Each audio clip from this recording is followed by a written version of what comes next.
शरणं गच्छामि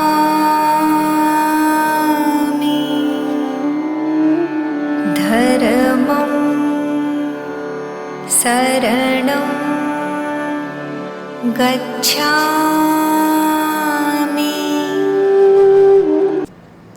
जब बुद्ध 35 वर्ष के थे तो उन्होंने उन सभी को शिक्षित किया जो भी उनसे शिक्षा लेना चाहते थे। अगले 45 साल उन्होंने अलग अलग स्थानों की यात्रा में शांति, प्रेम और करुणा का संदेश दिया। जब बुद्ध 80 वर्ष के हो गए तो उन्होंने अपने बौद्ध भिक्षुओं से कहा कि मैंने चारों तरफ अपनी शिक्षा का प्रसार कर दिया है, जितना मैं कर सकता था। उन्होंने सोचा अब समय आ गया है यह दिखाने का कि बिना भय के संसार को कैसे छोड़ा जाता है।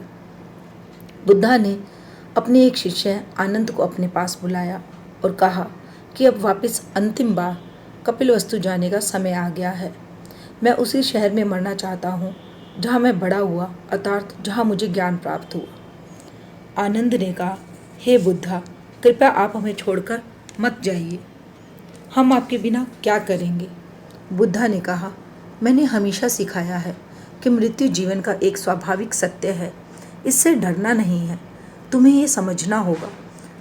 मेरे जाने के बाद मेरी शिक्षा को अपने द्वारा सब और प्रसारित करना। यह कहकर बुद्धा ने कहा कि चलो अब हम सब कपिलवस्तु चलते हैं। चलते हुए वे एक गांव कोशीनगर पहुंच गए।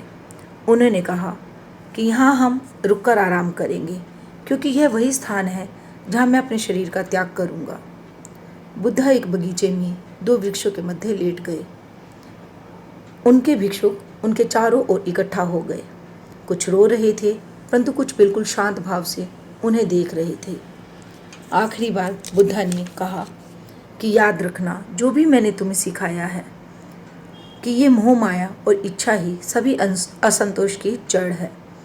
सब कुछ देर सवेर बदल जाता है, कुछ भी शाश्वत नहीं है, इसलिए किसी से भी मोह मत करना, अर्थात इतना मत जोड़ना कि बाद में तुम्हें तकलीफ हो।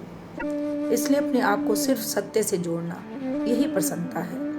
यह कहकर बुद्ध अपनी दाईं तरफ मुड़ गए और अपना दायां हाथ अपने सर के नीचे रख लिया और अपनी आंखें बंद करके बहुत शांति से चले गए। ये वर्ष के चौथे महीने की पूर्णिमा की रात थी।